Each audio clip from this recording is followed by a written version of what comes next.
Ave Maria! Rocho Plena! Isang mapagpalang araw po ng linggo mga kapanalig. Ngayon po ay araw ng mga yumao, All Souls Day. Ginugunita po natin sila.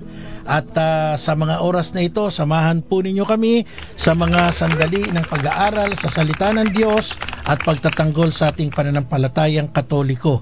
Ako po si Brother Marco C. Evangelista. The truth has set me free. Ako po si Brother Albert Gales from the Roman Catholic Diocese of Imus. Amen. At dahil nabanggit natin, Brother Albert, na ngayon ay araw ng mga yumao, siyempre importante, ang pinakasusi ay mag-alay po tayo ng panalangin for their eternal repose. More than sa mga bulaklak, sa mga kandila, at sa mga tila party-party, picnic na mga dala nating pagkain. Pinaka-importante ay prayer kasi ang makikinabang dyan ay ang mga yumao, di po ba? So sa pagkakataong ito, tayo po ay pansumandaling mag-ukol ng maikling panalangin para po sa lahat ng mga kaluluwa sa purgatorio. Sa ngalan ng Ama, ng Anak, at ng Espiritu Santo. Amen. Mapagmahal naming Diyos, ngayon po ay aming ginugunita ang aming mga kapamilya, mga kamag-anak, mga kaibigan, at lahat ng mga kaluluwang yumao na nauna po sa amin. Pangunahin po naming ipinagdadasal ang mga kaluluwa ng mga yumaong nasa purgatorio, na kung saan ay kanilang hinihintay ang regalo ng pagpasok sa kaharian ng langit. Panginoon, kaawaan mo po ang kanilang mga kasalanan, linisin po ang mga ito sa pamamagitan ng iyong awa at habag.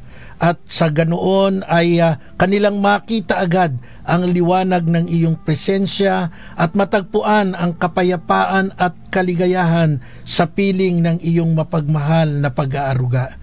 Ibigay mo po ang kagalakan, ibigay mo po ang pag-asa at ang pananampalataya sa aming mga puso upang pagdating ng takdang araw, kami ay magkasama-sama sa iyong kaharian, kung saan ay wala na po ang anumang sakit, ang anumang kalungkutan, at ang tanging iiral ay ang pag-ibig at kapayapaan magpakailanman. Hinihiling namin ito sa iyo, Ama, sa pangalan ni Jesucristo, ang aming tagapagligtas at Panginoon. Amen. Eternal rest grant unto them, O Lord, and let perpetual light shine upon them. May they rest in peace. Amen. Amen. San Nicolas de Tolentino, ipanalangin niyo po kami. Ipanalangin niyo po ang mga kaluluwa sa purgatorio. Mary, help of Christians, pray for us, pray for all the poor souls in purgatory. In the name of the Father, the Son, and the Holy Spirit. Amen. Okay, salamat po. At siyempre kasama natin sa ating technical side ang mga magigiting nating technician, si Engineer Marlon San Diego, at yung ating magandang lalaking si Brother John Gutierrez, ang ating production assistant. So Brother Albert, meron lang akong gustong i-cite bago tayo dumirekta sa ating topic. Opo. Di ba nagdasal ako para sa mga patay, tayong dalawa, kasama yung mga kapanalig natin. Opo. Pero ang mga protestante, pag naririnig yan, kinukundina tayo. Ha? Oo. Tayo daw mga Katoliko, yung mga may topak eh. Kaya daw tayo Katoliko, katok na liko pa. Ano ba yan? Alam mo kung bakit? Bakit po? Kasi sa Bible daw may nakalagay na ang mga patay, bakit pinag-uukulan pa natin ng panahon? Wala na nga, patay na nga eh. Wala na daw yan mga kamalayan eh. Oh. At ang pangunahing ginagamit nilang talata dyan, yung aklat ng mga ngaral o yung tinatawag nating Ecclesiastes, chapter 9 verse 5 to 6. Pakibasa mo nga kung nakaready ka, Brother Albert. Sige po. Alam ng buhay na siya'y mamamatay, ngunit ang patay ay walang anumang nalalaman. Wala na silang pag-asa at nakakalimutan ng lubusan. Nawawala pati kanilang pag-ibig, pagkapuot at pagkainggit. Ano pat wala silang namamalayan sa anumang nangyayari sa mundo. Wala na palang kamalayan. Ano pa pinagagagawa ninyo mga Katoliko? Ano sabi dyan sa binasa mo? Wala nang kamalayan. Wala nang pagkapot at wala nang pagkainggit. Meron pa, wala nang pag-asa. Wala nang pag-asa. Diba? So, ibig sabihin, ang isang patay, wala na lahat. Di ba? Tapos tayo mga Katoliko, dasal tayo ng dasal. Ngayon, ang tanong dyan, tama po ba ang pagkaintindi? Yun ang problema, Brother Albert. Tama po ba yung pagkaintindi ng mga attacker nating protestante in different denomination dito sa konteksto na nakasulat sa Aklat ng Mangangaral or Ecclesiastes, chapter 9, verse 5 to 6. Una, kapag ang pinag-usapan, Brother Albert, ay physical form, yung ating kalalagayang panglupa, totoo angkop yung sinasabi dyan sa binasa mo sa mga ngaral, na wala ng pag-asa, wala ng kamalayan, wala na alam, di ba? Pero remember na ang ating pagkatao, pag sinabing pagkatao, ang komposisyon niyan, Brother Albert, hindi lang yung physical form, flesh. Hindi lang yung flesh. Pag sinabing pagkatao o yung pagiging persona, yung being a person, may composition pa tayo, di ba? Meron tayong espiritu, kaluluwa at katawan. Ngayon ang tanong, namatay na yung katawan, nabulok na, na-decompose na, kinain na ng uod. Yung isang component pa, yung ating kaluluwa o yung ating espiritu, saan na ngayon pupunta yan? Lulutang-lutang sa ere. Hindi. Di ba? At yan ba talagang wala na? Patay na ba yan? Hindi po. Kaya tayo nagdadasal sa mga yumao kasi ang pinatutungkulan natin dyan, hindi yung pisikal na katayuan, kundi yung ating espiritu. So, tatandaan po natin, yung sinasabing referensya ng mga protestante ay hindi angkop na gamitin doon sa ating practice na ipinagdadasal ang mga yumao. Kasi tayo, lagpas ang ating paningin doon sa daigdig na ito. Sila nakatingin lang dito sa daigdig na ito. Pag namatay ka, wala kang alam. Yes! Pero tandaan natin, meron tayong emosyon. Ang buhay ng katawang lupa ang nabulok, walang alam, wala ng pag-ibig, wala ng pag-asa.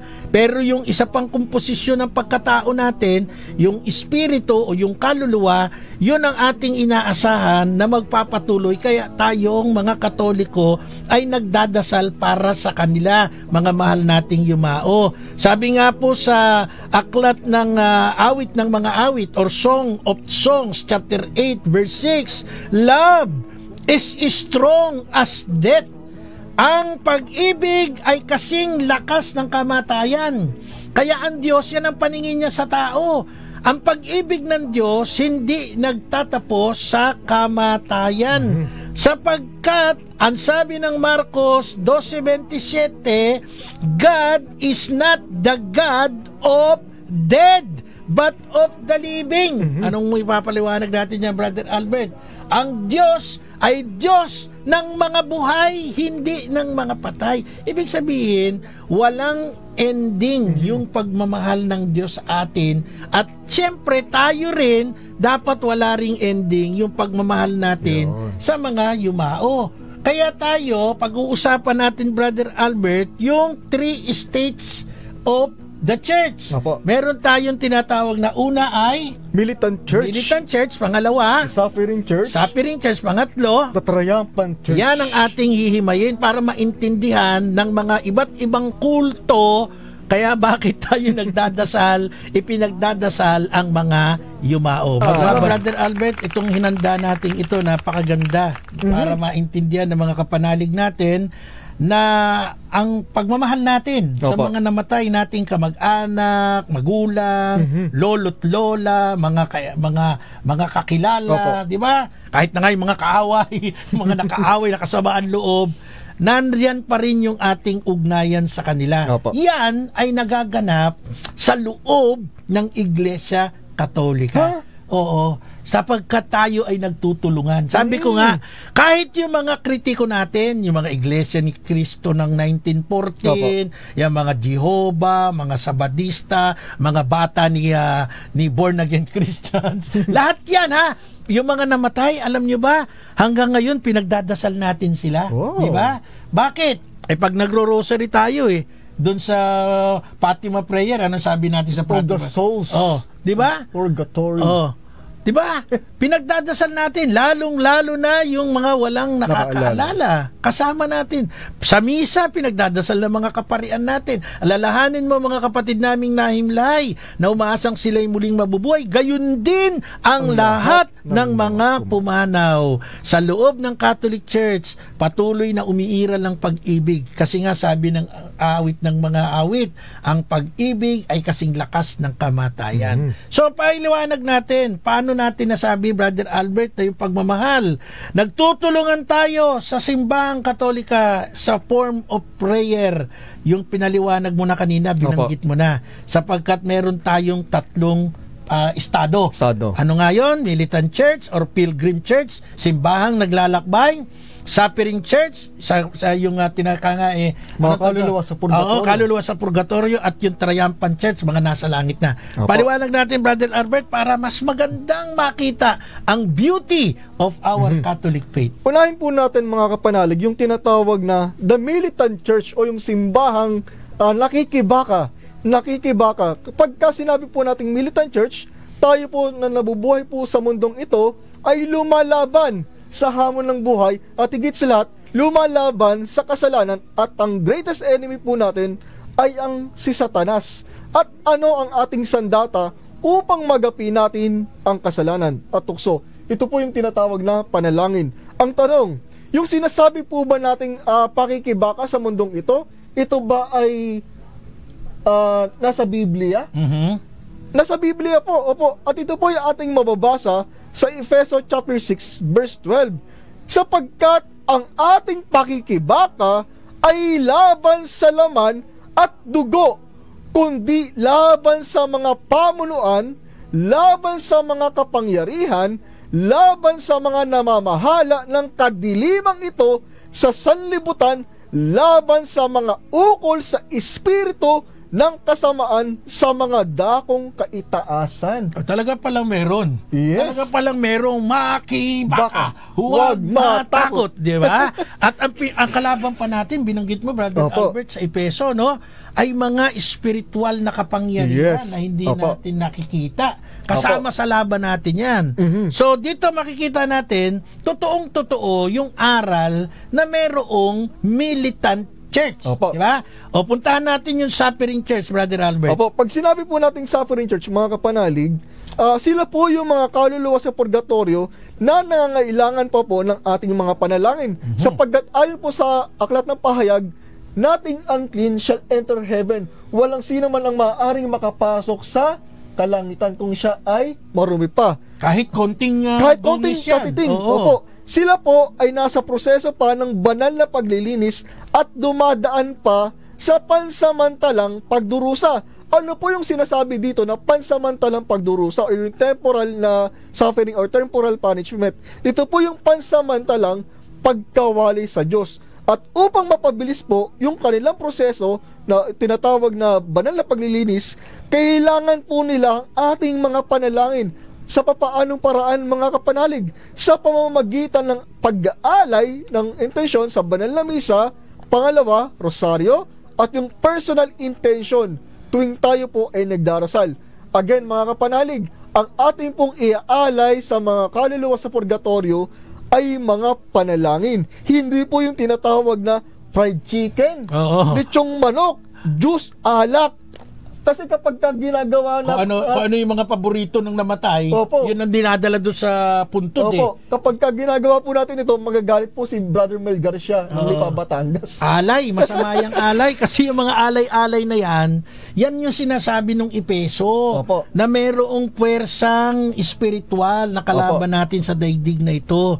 Never pong nagturo ang Panginoong Yesus, ang mga apostol, at ang Santa Iglesia Katolika na pag may patay tayo, pag araw ng undas, pupunta tayo doon sa kanilang mga puntod, lalagyan natin ng mga paborito nilang kung ano-anong pagkain. Malaking kalukuhan po yan. Masaktan na kayo kung masaktan kayo kung ginagawa nyo yan. Pero kalukuhan po yan. Sapagkat yan po ay napatutungkol sa practice ng mga okultismo O yung sinabi kanina ni Father Vincent Wanse ba? Once ng Bayumbong sa Diocese ni Bishop Elmer Mangalinaw, na lumalaban dun sa mga illegal quarry ata yun dun sa bundok dun. Anong sabi niya? Kapag tayo ay tumatangkilik sa mga puwersa na naglalarawan sa mga demonyo, intentional or unintentional, iniimbita natin yung demonyo. Kaya nitong nakaraan, yung trick or treats, yung mga ginawa nung Halloween night. Kaya nga halo, banal eh. Yes. Ginawa nyo yung mga anak nyo, sinuutan nyo ng mga impaktong itsura. Yan, imbitasyon yan sa mga demonyo. Kaya huwag kayo magulat pag yung mga anak ninyo, paglaki, may ugaling demonyo. Kasi bata pa lang, hinuhubog na ninyo sa itsurang demonyo. Yan yung sabi kanina ng ating exorcist priest na si Father Wanse ng Diocese of Bayumbong. Di ko alam kung tama yung banggit ko, Wanse o Wanse. Di ba? Parang ano eh. Pilipino po tayo Pilipino eh. Wanse po yun. Wanse. Mga kapanalig yan ay bahagi doon sa pinag-uusapan nating Suffering Church. Opo. Brother Albert, ano pa yung kasunod? Yung panghuli po yung tinatawag na The Triumphant Church o yung simbahang nagtagumpay. No? Sila po yung mga namatay na nasa grasya ng Diyos at pagkaibigan sa Kanya matapos po yung tinatawag na banal na proseso o yung tinatawag na banal na paglilinis sa purgatorio. At higit sa lahat, sila yung nagtagumpay laban sa kasalanan. Sa madalang salita, sila po yung tinaguri ang mga banal na. Sila po yung mga nasa langit na. At ito po yung ating mababasa sa unang 1 chapter 5 verse 4 hanggang 5. Sapagkat ang sino mang anak ng Diyos ay nagtatagumpay sa sanlibutan. At ito ang pagtatagumpay na dumadaig sa sanlibutan, ang ating pananampalataya. At sino ang nagtatagumpay sa sanlibutan?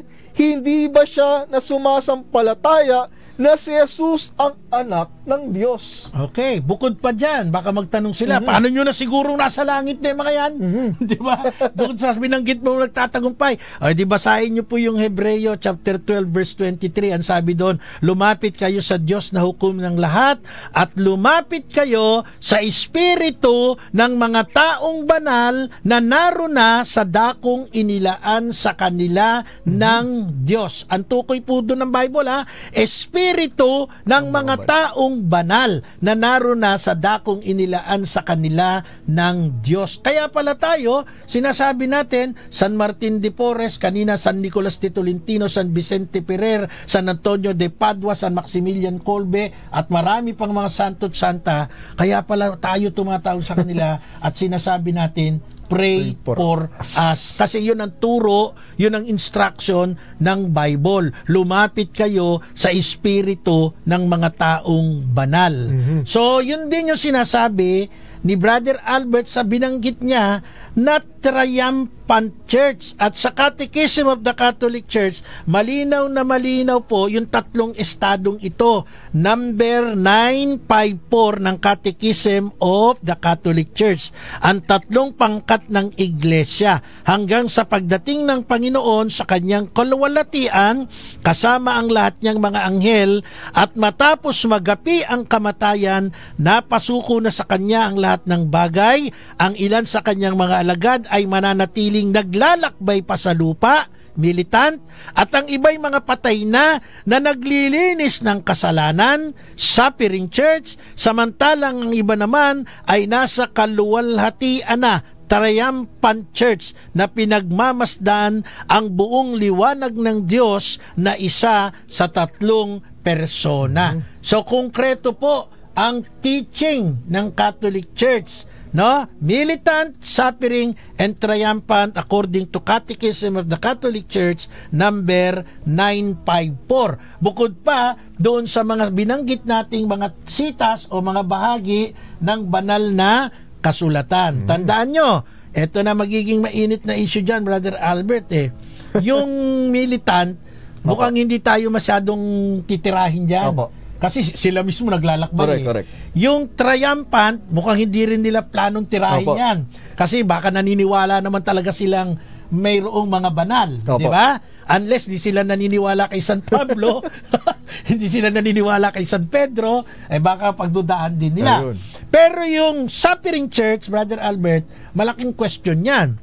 Pero tandaan mo, binanggit mo kanina, ha? Kaya tayo may purgatorio, sila'y mga namatay, pero kaibigan ng Diyos, kailangan pa ng maiba yung paglilinis, yung tinatawag na paghahanda para makarating sa karyan ng langit. At isinasite natin dyan yung Revelation chapter 21 verse 27. Walang anumang makapapasok doon na kahit ano na mayroong dungis.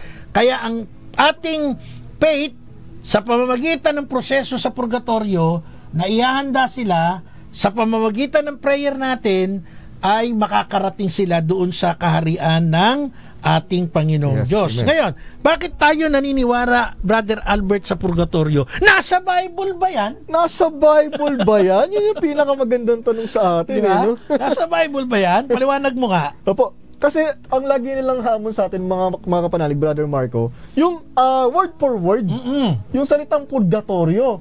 Pero tandaan po natin, wala po tayong makikita na salitang Tagalog na purgatorio sa banal na kasulatan natin sa wikang Tagalog. Pero kung titignan po natin yung Latin translation, yung tinatawag na sa Biblia na sa Hebreo chapter 1 verse 3, babanggitin ko po yung tinatawag na yung pinagmula ng salitang ito. Purgationem, correct me if I'm wrong, Brother Marco. Purgationem peccatorum. At kung itatranslate po natin ito sa wikang Tagalog, babasahin ko po ng buo. Hebreo chapter 1 verse 3. Nakikita sa anak ang kaluwalhatian ng Diyos. Kung ano ang Diyos, ay ganun din ang anak. Siya ang nag-iingat sa sansinukob sa pamamagitan ng makapangyarihang salita. Pagkatapos niyang linisin tayo sa ating mga kasalanan, siya'y umupo sa kanan ng makapangyarihan doon sa langit. So, ibig mo sabihin, yung root nung purgatorio, wag mong hanapin sa Tagalog. Kundi sa halip, tingnan mo dun sa Latin, sa Vulgate. Latin Vulgate translation o yung mga iba pang Latin. Kasi dyan nag-originate yan. At yan yung Hebreo chapter 1 verse 3. Qui cum sit splendor gloria et figura substantiae eius portansque omnia verbo virtutis suae purgationem peccatorum. Doon po pala galing yun. Kaya wag lang kayong Tagalog. Wag lang English. Magbasa din kayo ng ibang translation na doon makikita natin yung origin ng mga salitang iyan. Mga kapanalig, nasa ikalawang bahagi na po tayo ng ating palatuntunan na Apologetika. Salamat sa Diyos. Sa loob ng 18 years, ang atin pong tinig ay naririnig sa ating radyo ng simbahan. Salamat sa pamunuan ng Radio Veritas, una kay Father Anton Pascual, dating Pangulo, at sa ating present President, si Father Roy Billen, na ngayon ay nasa Roma pa yata, at kasama ang clergy ng Roman Catholic Archdiocese of Manila. Siyempre kasama si Cardinal Jose Joe Advincula. Shout out po. Siyempre shout out sa aking minamahal na inaanak from Tarlac City, si Jason Mamawal, at siyempre yung kanyang may bahay na si Lorraine. At get well soon sa aking apo dyan, si Laura. Mukhang nagkaroon ng problema, nagkasakit. Pero siguro hindi naman ganon, awa ng Diyos, no? So, shout out Sister Nena Despi Diones. Naku, na-miss ko si Sister Nena. Ang tagal ko hindi nakikita sa aking Facebook eh. Shout out po, ingat po kayong lagi. Okay, Brother Albert, tuloy natin yung topic natin. Tatlong estado, militant, triumphant, at saka suffering. Ay, ang pinakamalaking problema natin sa mga protestante dyan, yung Suffering Church, kasi kalokohan daw yung tinuturo natin purgatorio. Ngayon, paliwanag natin, Brother Albert. Pag tinignan natin, puntahan muna natin ang Catechism of the Catholic Church sa kanyang number 1030. Ganito po ang ating mababasa. Ako na magbabasa, Brother Albert. Ang mga namatay sa grasya at pakikipagkaibigan sa Diyos, subalit di pagganap ang pagkalinis, bagamat tiyak na ang pagtatamo ng walang hanggang kaligtasan. Tiyak na pala yung kaligtasan. Tiyak na. Ligtas na pala to eh. Wala nang impyerno. Hindi, pero maganda ha. Opo. Anong sabi? bagamat tiyak na ang pagtatamo ng walang hanggang kaligtasan, ay nagdaranas pa pagkamatay ng isang paglilinis hanggang sa makamit nila ang kabanalang kailangan para makapasok sa kaligayahan ng langit. 1031, Catechism of the Catholic Church. Tinatawag ng Iglesia na purgatorio ang huling paglilinis na ito ng mga hinirang na lubhang kakaiba sa parusa ng mga hunghang. Kinatha ng Iglesia ang aral na ito ng pananampalataya tungkol sa purgatorio, lalo na sa mga konsilyo ng Florencia at ng Trento. Ang tradisyon ng Iglesia ukol sa ilang teksto ng kasulatan ay nagsasaad ng pag-iral ng isang apoy na naglilinis. Ito yung ating sinasite according to 1 Corinthians chapter 3 verse 15 at yung 1 Peter chapter 1 verse 7. Ito po mga kapanalig, ano po ba yung sinasabi ng ating katisismo hinggil po dito sa tawag ito? Sa purgatorio, yung namatay sa grasya. Ito, nakalagay dyan sila kumpleto na yung pakipagkaibigan sa Diyos, pero hindi pa ganap yung pagkalinis. So, ibig sabihin po nito, mga panalig, pag sinabing namatay sa grasya ng Diyos, ibig sabihin, sila po yung hanggang sa huling hininga nila, sila po ay nagbalik loob.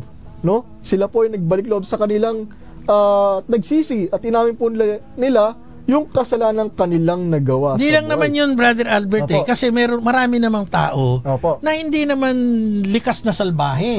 Hindi naman likas na gumagawa ng mga mortal na kasalanan. Pero, siyempre, pag inabutan ng kamatayan, hindi pa ganun ang preparasyon, yun ang tinatawag nating dadaan doon sa proseso ng proseso ng paglilinis. Kasi namatay naman silang kaibigan ng Diyos. Halimbawa, mabuting tao naman. Pero of course, minsan nadudulas. Minsan ay natatapilok, gumagawa ng kasalanan. Namatay, wag mo sabihin sa akin na dahil napakalit lang naman, very petty lang naman yung kanyang kasalanan, wag mo sabihin dadalhin yan sa impyerno. Di ba? Halimbawa lang, ito analogy to pero para lang ma-picture natin. Halimbawa, yung isang mandarambong na politiko, kasama yung kontraktor, kasama yung mga empleyado ng gobyerno na mga magnanakaw, yung mga opisyal ng gobyerno na may utak kriminal na pumapatay. Ngayon, merong isang tao na maayos naman ang buhay, pero sa isang pagkakataon, nangupit ng 100 piso. Dahil sa kagutuman, nangupit, namatay. Kasabay niyang namatay yung mga iskalawag na yan, yung mga buhayang mga politikong yan, mga kontraktor na yan. Namatay sabay. Huwag mo sabihin sa akin na yung bilyon-bilyong magnanakaw, pupunta ng impyerno, kasama niya yung nagnakaw ng 100 dahil nagutom lang. Sige nga. Malabo po yun, no? Dahil kung titignan po natin yung pag-ibig ng Diyos at yung kanyang hustisya, syempre titignan niya kung sino ba yung karapat-dapat sa impyerno at kung sino karapat-dapat sa purgatorio. Yan ang sinasabi ko. Merong justice. Kung dito nga sa mundo may justice meron tinatawag na due process Yes. Di ba? Katulad ng pagpatay. Alam mo ba na yung murder, pagpatay? Yung homicide. Kasalanan din po. Hindi, ano ba ang homicide? Pagpatay din po. Pagpatay din. Pero bakit yung murder, reclusion perpetua? Life imprisonment. But yung homicide, 6 to 12 years. Bakit yung murder, pagpatay, no bail? Pero yung homicide, with bail. Bakit? Parehong pagpatay yan Kasi yung timbang ng kasalanan. Ang mga hindi makakaintindi niyan, ang utak nasa lata. Diba? Tandaan po natin ito, mga panalig. At sinasabi din po ni Apostol San Pablo na upang ang isang kaluluwa ay malilinis, ang sabi po dito sa 1 Corinto chapter 3 verse 15, gayon man maliligtas siya, kaya lang ay para siyang nagdaan sa apoy. At may paalala din po ang ating Panginoong Jesucristo na kung saan Kaya nga po tayo dumadaan yung isang kaluluwa sa paglilinis, ito po ay upang pagsisihan yung at pagbayaran yung kanyang mga nagawang kasalanan nung siya ay nabubuhay pa sa mundong ito. At ito po ay ating mababasa sa Mateo chapter 5 verse 25 hanggang 26. Kung may ibig magsakdal sa iyo, makipag-ayos ka agad sa kanya bago makarating sa hukuman ang iyong kaso. Kung hindi, ay dadalhin ka niya sa hukom at ibibigay ka nito sa tanod at ikukulong ka naman sa bilangguan. Tandaan mo, hindi ka makakalabas doon hanggat hindi mo nababayaran ang kahuli-hulihang barya na dapat mong bayaran. So ito yung philosophy natin. Opo. Na meron kang babayaran pero hanggang sa kahuli-hulihang barya dapat mabayaran mo. Opo. Kaya tayo, ang ganda ng ating pananampalataya, may pag-asa, Opo. may pag-ibig, no? Kasi nga yung mga yumao, hindi na sila capable. Opo. Tayong mga buhay na nagmamahal sa kanila, yung pag-ibig natin, naglalandas pa yan. Umiiral yan. Kaya nga sabi ng awit ng mga awit ang kamatayan ay kasing lakas ng pag-ibig. Opo. Ang pag-ibig kasing lakas ng kamatayan. Hindi napuputol dyan sa kamatayan yung pwede nating maging koneksyon. Kaya tayo ay umaasa na sa hawag ng Diyos sa mga yumao sa pamagitan ng mga prayer nating mga nabubuhay ay kakaawaan sila ng Diyos. At isa pa, Brother Albert, di ba? Ang purgatorio ay isang proseso hanggang kahuli-huli ang barya, dapat mong bayaran. Pag binasa natin yung 1 Peter chapter 1 verse 7, anong sabi doon? Ang ginto, bagamat nasisira, ay pinapadaan sa apoy upang malaman kung talagang dalisay. Ano ibig sabihin nun? So kailangan malaman talaga yung kanyang kaluluwa na dapat linisin kasi Dalisayin.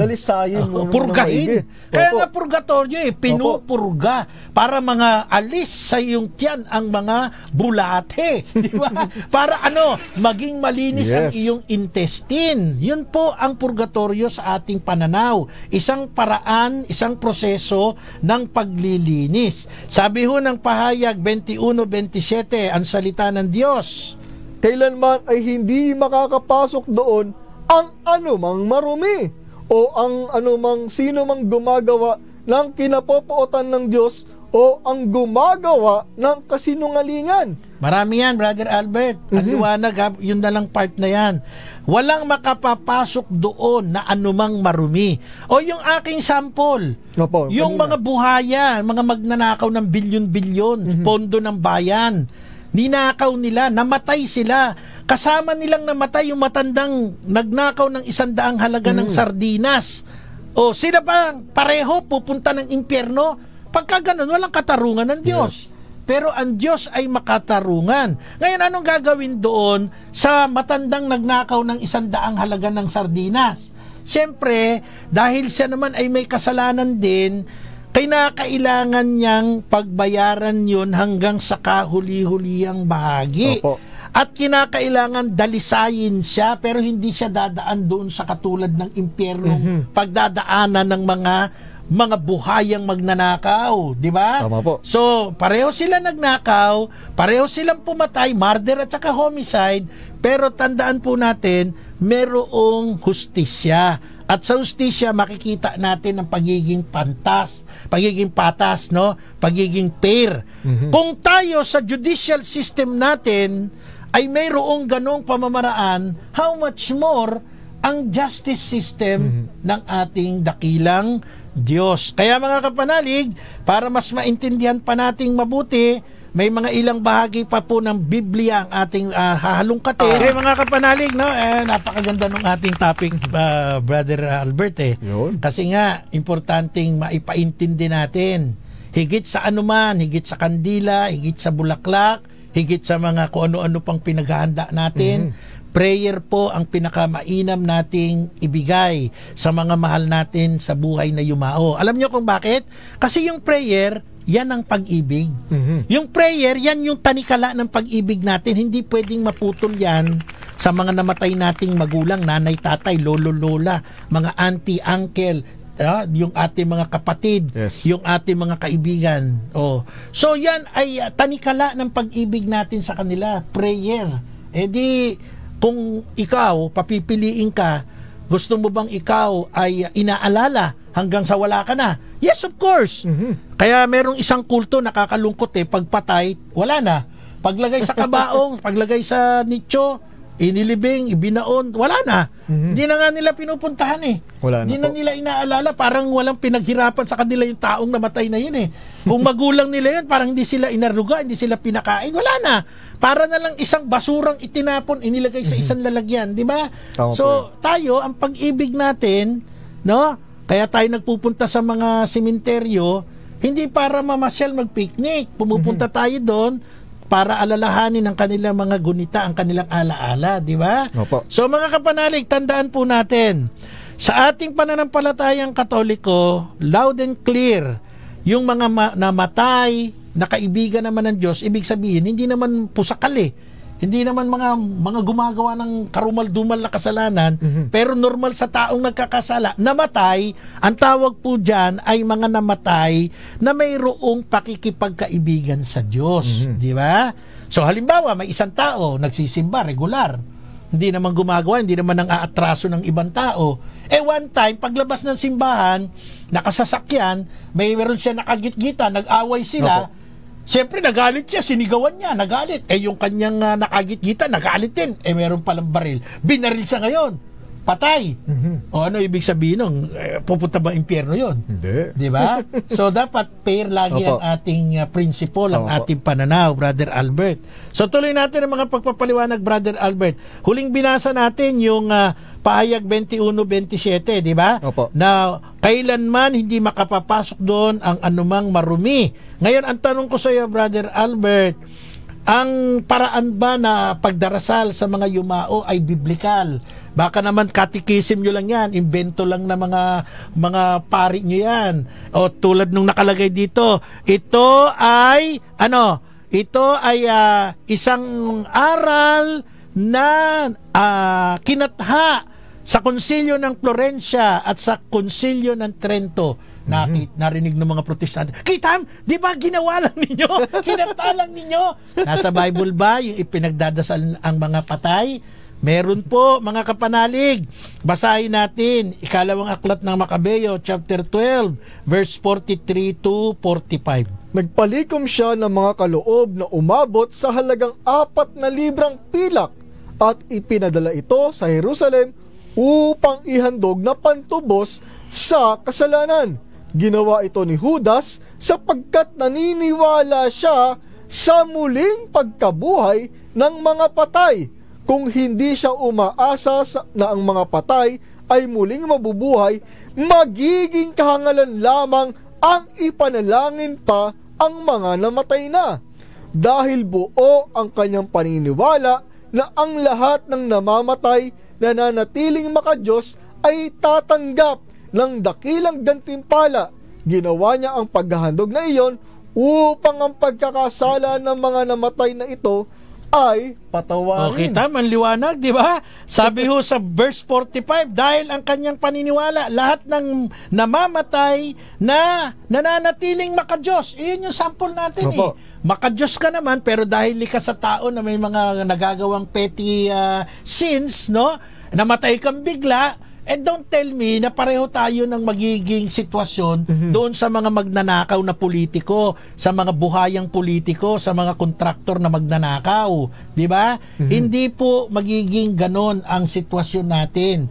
Ngayon, dahil namatay tayong may kasalanan, walang anumang makapapasok doon na mayroong bit-bit na kasalanan. Kaya, sabi ng banal na kasulatan, ay babayaran ang kahuli-hulihang kusing o kasalanan na dapat mong bayaran sa Mateo chapter 5 verse 25 to 26. Kaya tayo mga Katoliko, naniniwala tayo sa power of prayer. Pwede ba 'yon, Brother Albert? Ikaw ang nagkasala Ako ang nagdasal, patatawarin ka. Pwede ba yun? Pwede po Ikaw yun. gumawa ng palpak, ako nagdasal for you, patatawarin ka. Meron ba sa Bible noon? Meron po. Pag binasa natin yung 1 John chapter 5, verse 16, makikita natin doon. Kung mayroon kang kapatid na nakitang gumagawa ng kasalanan na hindi hantong sa kamatayang espiritual, ipanalangin niya ang kapatid na ito at siya ay bibigyan ng bagong buhay. Yan ang maliwanag na turo ng Bible. Sa Santiago chapter 5 verse 16, ang sabi doon, pagagalingin ng mga may sakit dahil sa panalangin ng taong matuwid. Alam nyo, ang sakit, hindi lang physical yan. Pati ang spiritual, may sakit yan. Pero anong sabi ng Santiago 5:16 o Book of James? Pagagalingin, patatawarin kung siya ay nagkasala. Saan? Sa pamamagitan ng panalangin ng iba, hindi panalangin nung may katawan, nung may kasalanan. Dagdagan pa natin, Brother Albert, di ba? Ano ang sabi ng Biblia sa Ecclesiastico chapter 7 verse 33? Sa magandang balita, Biblia with Deuterocanonico. Magmagandang loob ka sa mga buhay at huwag mong ipagkait ang tulong mo sa mga patay. Tatanungin kita doon sa binasa mo mismo. Magmagandang loob ka sa mga buhay. Paano gagawin mo pagmamagandang loob? Ay syempre, tutulungan natin sila kung sila ay nagugutom. Kung sila ay nauuhaw. Kung sila ay walang maisuot na damit. Bigyan mo ng damit, magtunit ka. Opo. O ngayon, halimbawa, may namatayan. Tumulong ka sa mga buhay. Paano mo tutulungan yung namatayan? Magbigay ka ng abulon. Ayun, ano pa? Magbigay ka ng biskwit. At kape, huwag mo kalimutan kape. Kape, asukal. Tsaka bulaklak. Tsaka bulaklak. Kasi tulong yan sa buhay. Tuloy ko yung binasa mo. At huwag mong ipagkait ang tulong mo sa mga patay. Tanong, paano mo tutulungan, Brother Albert, yung patay? Ipagdasal. Akala ko sasabihin mo, magbigay ka ng, ng isa pang pwesto para tatabihan mo. Ano naman yun? Diba? Kasi simple lang po yun nakalagay Magmagandang loob ka sa mga buhay. O pag pumunta ka doon sa namatayan, bigyan mo ng donation, ng buloy. Tulong yun sa buhay. Tulong sa burden ng buhay yun. Paano ka ipalilibing? Paano ka ibuburol? Ngayon, ang sabi ng Bible, huwag mong ipagkait ang tulong mo sa mga patay. Paano mo tutulungan yung patay? Yayakapin mo. Iiyakan mo. Ang tulong natin sa mga patay, tama yung sinabi ni Brother Albert, ipapanalangin natin sila. At hindi bago yung mga namatay na pinagdadasal kasi mismo ang ating Panginoong Jesucristo ay nagdasal para sa isang namatay. Wow. Oo. Ito, pakita ko sa iyo, basahin mo. Ayan. Ito, ayan. Mateo 5:41. Anong sabi niya? Hinawakan ni Jesus ang kamay ng bata. Sino yung karakter? Si Jesus. Si Jesus yan, Anong sabi? Talita koum. Nang ibig sabihin, ining, bumangon ka. Yung bata, patay na yan. Patay. Patay na siya. Pumunta si Jesus, sabi ni Jesus, talita kumi. Yan ang eksaktong word yan. Talita kumi. Ibig sabihin, bumangon ka. Yung patay nagdasal ang Panginoon, nabuhay Opo. Isa pa, dagdagan pa natin. Juan 11:41-43. Ito yung kwento ng best friend. Yun, si Bestie. Lazaro. Basahin natin. Kaya tinanggal nila ang bato. Tumingala si Jesus at nagsabi, Ama, salamat dahil dininig mo ako. Alam kong lagi mo akong pinakikinggan.